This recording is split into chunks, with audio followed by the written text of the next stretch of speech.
Growing up in a Mexican-American family, one of my favorite traditions that we celebrated together was El Día de los Muertos, or also in English, the Spanish for the Day of the Dead. A small part of our backyard in the back would be transformed with some simple offerings, an altar with food and drink, a sprinkling of petals called cempasúchil, marigolds. This is a word in Nahuatl from the indigenous Aztecs of Mexico, as well as the photos of our family who had died and passed on. We would light candles in their memory, as well as gather around to share stories and jokes or laughable moments about my departed relatives and ancestors, of my grandparents, great-grandparents, and uncle who had died. Growing up in the San Francisco Bay Area, my elementary school also had a vibrant bilingual program where I met many other kids my age who shared in these traditions and rituals. We would make sugar skulls or calaveras de azúcar that we got to decorate with these vibrant colored frostings and ornaments. And you bet each year that there would be a kid or two that would try to take this big bite out of their hardened sugar skull, dried out and hurting their teeth. And looking back at this tradition, my family and I didn't celebrate this from a particularly religious place, though those roots are there. Instead, this was a ritual of celebrating family. It became this beautiful mix and syncretism of my mom's Mexican-American heritage and my dad's family traditions. And while we would just as much celebrate Halloween and go around in costumes in the neighborhood trick-or-treating, we'd also have this reminder of our ancestors and loved ones. And while Día de los Muertos comes only at one time of the year, the reminder and values from this tradition remain with us. This idea that death, la muerte, is just as much a part of life. In my family, I was taught to understand death not as something to be feared, but instead as something that reminds us to celebrate life in all of its vibrancy and beauty. Today, as we gather on this All Hallows Eve, we are examining what many of the world's traditions and cultures have to say about death and the importance of life. I imagine that many of you have your own family traditions around death and remembrance, whether these include brightly colored altars or ungodly amounts of Halloween candy, whether these include lighting a simple candle by a loved one's photo, or paying a visit to the grave of a loved one. In our society and popular culture, death is something that we are greatly afraid of. As we go about our daily lives, so little do we think about death and the veil between our busy days and the ultimate reality of death. And indeed, we live in a society that prizes the living. We are so often caught off guard with what to say or even do when we hear about the passing of a loved one. Now, some religions out there teach a certain level of fear and anxiety around death, discussing the importance of certain rituals and ceremonies or sacraments before someone is able to make their journey to heaven or the afterlife. In our culture that is so heavily influenced by Christianity and Christian thinking, there is often this paralysis I find that comes with thinking about or facing up to death or dying. Our ancestors of the near, not so distant past weren't nearly as removed from death as we are today, and the veil between those worlds wasn't nearly as pronounced. Today, when someone dies, it is often in a way that is sanitary and sanitized and kept far away from those who are still living. When people die, officials come out to verify the death, and the bodies are taken away to mortuaries or crematoriums, where usually a service follows quickly after, and people come to say their final goodbyes. And in this rhythm, we are told to move on from death, and the families and friends of the departed get this message that there really isn't a place for their grief and sadness, that the world continues on turning even in the wake of this devastating loss. We ourselves might even find it hard to face death. We know all too well that death comes just as much for the elderly as it comes for the young, and all those whose lives are cut too short. Death is a complicated thing, and grief itself an even more messy and complicated mosaic of memories and emotions. Hardly is there a space to really talk about grief and dying.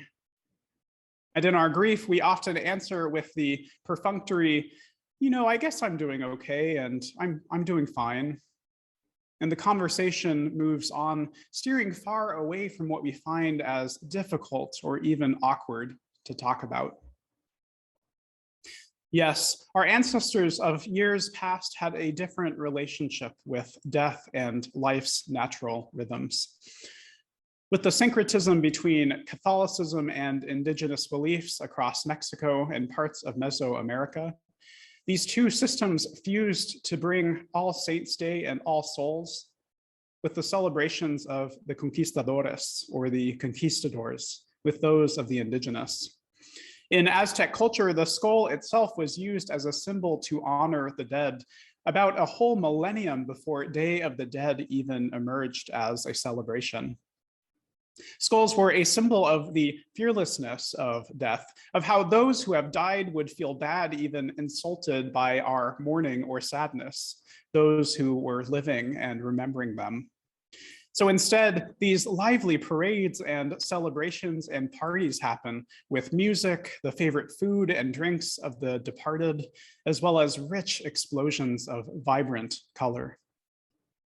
The indigenous heritage of this tradition is carried on today in Mesoamerica and celebrated even by families here in the United States. And interestingly, the roots of Samhain and All Hallows Eve also intersect with this rich heritage. You see, in ancient Ireland and parts of the British Isles, the Celts began celebrating this ritual of the waning harvest and the growing darkness, the turning of the new year. The Celts believed in fairies, which I want you to bear with me, were not anything like Disney's Tinkerbell or other fairies that we are familiar with today. Interestingly, these fairies were scary and quite vengeful. Fairies would kidnap loved ones, especially children and babies, if they weren't appeased or warded off. And with the veil so thin between the spirit and everyday worlds, the fairies would be able to cross over and cause a bit of trouble for people. They called these fairies sea, which is a Gaelic word, which is the root of the well-known and feared banshee, which is a very well-known fairy, which means simply in Gaelic, female fairy. And this was often a woman who had died really young, early in age. The ancient Celts would actually gather like we're doing on October 31st around a large fire to tell stories and tales of these fairies. They would also dress up as animals or monsters to scare off these malevolent spirits. And though Samhain itself wasn't just doom and gloom, it was also a celebration and a feast. In Gaelic, Samhain simply means summer's end, a hearkening toward the end of the harvest and the start of the turning toward the cold months. So though the fairies could come back with ease, so too could our loved ones who had died, who could cross the veil to also be near to us. This thinning of the veil meant that our loved ones were closer to us once again, even in the wake of their death. The Christian practices that mixed with the ancient Celtic traditions became what popularly celebrated as All Saints' Day and All Souls' Day within medieval Christianity. In Great Britain in the 11th century, the start of trick-or-treating actually began with beggars going door to door who would offer to pray for someone's loved one who had died, whose soul might still be caught and trapped in purgatory. This was done in exchange for a small bit of food or drink.